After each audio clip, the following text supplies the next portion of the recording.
今回は、ディーゼル車で寒冷地へ行く際に、外気温に合った軽油を入れる必要性について、1、問題と原因、2、軽油の種類、3、問題が発生するケースと対策の順に説明します。外気温に合った適切な種類の軽油を入れないと、寒冷地で走行不能になる可能性がありますので、給油時に注意が必要です。1、問題と原因、ディーゼル車で寒冷地に行く場合、軽油の種類が合っていないことで走行不能に陥ってしまう、いわゆる軽油の凍結問題が発生するケースがあります。これは、軽油に含まれるパラフィンワックスが析出し、フィルターを詰まらせてしまうことで、エンジンに燃料が供給されなくなり、エンジンがかからなかったり、かかったとしてもアイドリング程度で、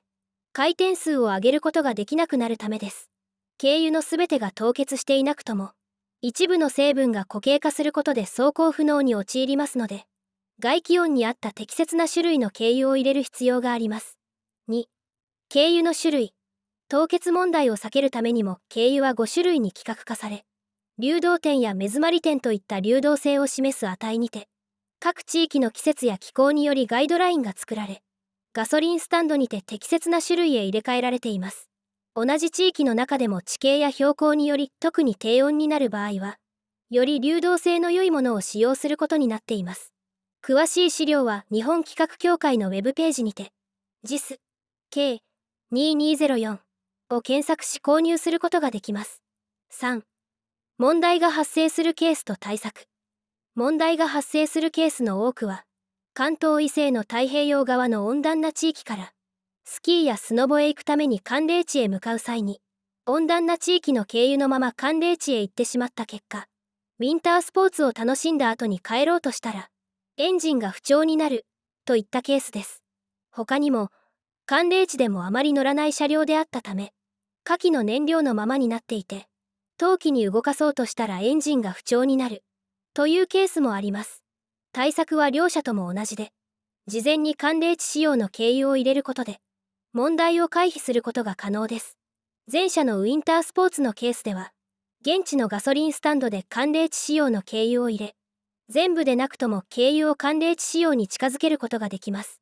高速道路を降りてガソリンスタンドがあるか不安な場合は、寒冷地へ向かう方向のパーキングであれば、大抵は寒冷地仕様の軽油になっていますので、途中のパーキングで給油すると良いでしょう。ガソリンスタンドのスタッフに3号軽油であるか、もしくは寒冷地用軽油であるかと聞けば答えてくれます。入れる量は半分以上が寒冷地の軽油になっていれば、ある程度の寒さまで対応可能になると思いますが、これは行き先の気温に左右されるものでもあります。現地の燃料をあまり入れることができなかった場合や、想定外の極寒になった場合などの万が一の対策として、軽油の凍結防止剤というものが市販されていますので、寒冷地へ行く場合には車載しておくと良いです。後者の寒冷地のケースでは、季節の変わり目で燃料を入れ替えれば良いのですが、入れ替えを忘れてしまい症状が発生してしまった場合には、エンジンがかかる状況であれば、軽油の凍結防止剤を入れて、アクセルとブレーキで攪拌することで、問題を回避することが可能になると思います。なお、ガソリン車の場合には、このような凍結の問題は発生しませんが、ガソリンにも夏用と冬用が存在しますので、季節の変わり目で入れ替えるぐらいには、車両の状態を確認する意味でも、走行させておきたいものです。ご視聴ありがとうございました。